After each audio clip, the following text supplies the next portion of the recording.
السلام علیکم ناظرین، آپ دیکھ رہے ہیں T M news T V. پیش خدمت ہے پروگرام شب و روز ڈاکٹر کے ایس بٹالوی کے ساتھ۔ ہوتا ہے شب و روز تماشا میرے آگے، کرتے ہیں شب و روز میں شب و روز کی باتیں۔ پاکستان تحریک انصاف نے ان اطلاعات پر تشویش کا اظہار کیا کہ ریٹرننگ افسران پی ٹی آئی رہنماؤں کو ذاتی حیثیت میں طلب کر سکتے ہیں، جنہوں نے گرفتاری کے خدشے کے پیش نظر زیر زمین چلے جانے کے باوجود آئندہ عام انتخابات میں حصہ لینے کے لیے کاغذات نامزدگی جمع کروائے۔ ناظرین، یہاں ایک سوال پیدا ہوتا ہے کہ وہ لوگ جنہوں نے 9 مئی کے واقعہ میں پرتشدد واقعات میں بڑھ چڑھ کے حصہ لیا اور اب وہ قانون سے چھپتے پھر رہے ہیں، مگر الیکشن میں کاغذات نامزدگی کسی اور ذرائع سے جمع کروانے سے بھی باز نہیں آ رہے۔ اس کا مطلب یہ ہے کہ وہ لوگ عوام کے ساتھ دھوکہ دہی، فراڈ، گمراہی کے تمام قسم کے حربے استعمال کرتے ہوئے ان کی ایک ہی خواہش ہے کہ ہم دوبارہ الیکشن میں حصہ لیں، الیکشن جیتیں اور اپنے گناہوں کو معاف کروا لیں۔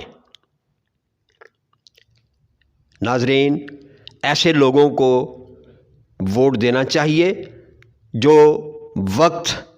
بے وقت اپنے آپ کو پوشیدہ کرتے ہیں اور ملک کی خیر خواہی کی آڑ میں دشمنی کرتے ہیں۔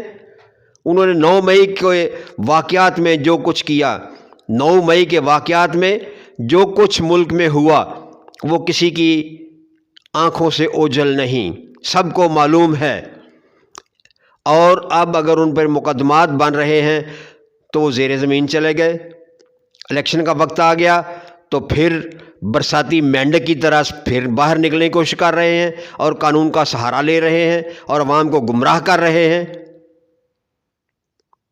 عوام سے بھی گزارش ہے کہ وہ ذرا سوچ سمجھ کر ووٹ دیں، کن لوگوں کو ووٹ دینا ہے، کن کو نہیں دینا، یہ اچھی طرح سوچیں اور سمجھیں، لکیر کے فقیر نہ ہوں۔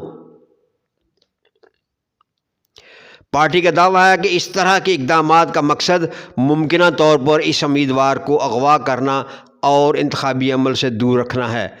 دیکھیں، یہ کیسا اس پارٹی کا ایک المیہ ہے کہ اگر پولیس گرفتار کرتی ہے تو اس کو بھی اغوا کہتے ہیں، اگر کوئی ایجنسی اٹھاتی ہے تو اس کو بھی اغوا کہتے ہیں۔ یہ کیا اغوا ہے؟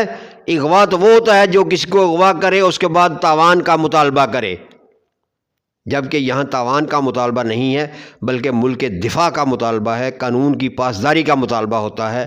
اور قانون کی پاسداری کو اغوا کہنا یہ پی ٹی آئی کی چال ہے، عوام کو گمراہ کرنے کی یہ چال ہے، دھوکہ دہی ہے۔ یہ پارٹی اس طرح کی طلبی کو غیر قانونی اور غیر آئینی قرار دیتی ہے۔ کیسی یہ تحریک انصاف ہے؟ یہ انصاف مانگتی ہے، جو بات ان کے خلاف آئے تو وہ قانونی طور پر اس کو چیلنج کر دو، قانون کو الجھن میں ڈالو، گمراہ کرو عوام کو بھی اور قانون کو بھی، اور اس کو ماننے کے لیے تیار نہیں ہیں، اور اس کو وہ کہتے ہیں یہ غیر آئینی اور غیر قانونی ہے۔ جو بات ان کے حق میں نہیں وہ غیر آئینی اور غیر قانونی ہے۔ انگریزی روزنامہ میں شائع ہونے والے خبر کے مطابق سرکاری ذرائع کے حوالے سے دعویٰ کیا گیا کہ پی ٹی آئی کے ایسے رہنما جو 9 مئی کے پرتشدد واقعات میں ملوث تھے، انہیں کاغذات کی جانچ پڑتال کے دوران طلب کیا جا سکتا ہے، اور یہ بھی پی ٹی آئی کے منشور کے خلاف ہے کہ ہمارے کسی بندے کو طلب نہ کرو اور آنکھیں بند کر کے ان کو تمام کاغذات منظور کر لو، وہ جیسے بھی ہیں ان کو منظور کیا جانا چاہیے۔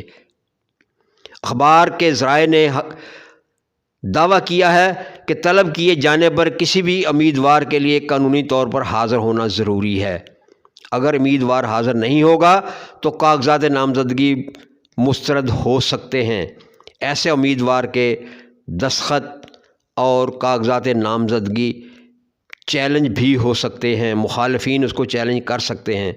اخباری ذرائع کے حوالے سے ریٹرننگ آفیسر قانونی طور پر پابند ہے وہ امیدوار کے دستخط کی انہی سے تصدیق کروائیں اور کاغذات نامزدگی بارے امیدواروں سے براہ راست سوالات کر سکتے ہیں اور براہ راست سوالات کریں۔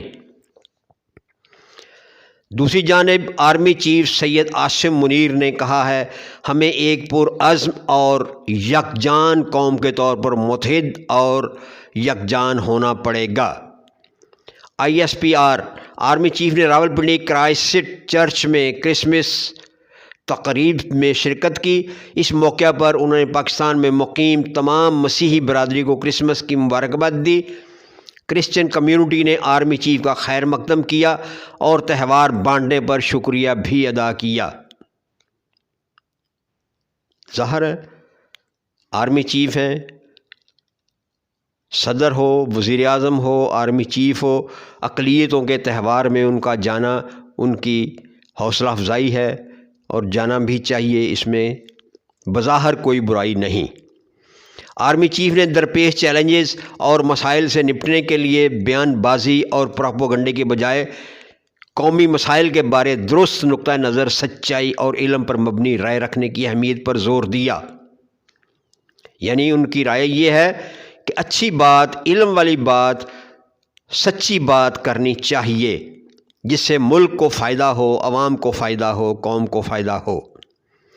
جنرل عاصم منیر نے کہا، اسلام ہمیں امن اور دوستی کا سبق دیتا ہے۔ پاکستان دشمن مذہبی، نسلی اور سیاسی کمزوریوں کا استعمال کرتے ہوئے دراڑیں ڈالنے پر تلے ہوئے ہیں۔ ہمیں ایک پرعزم اور مضبوط قوم کے طور پر ابھرنے کے لیے متحد اور یکجا ہونا پڑے گا۔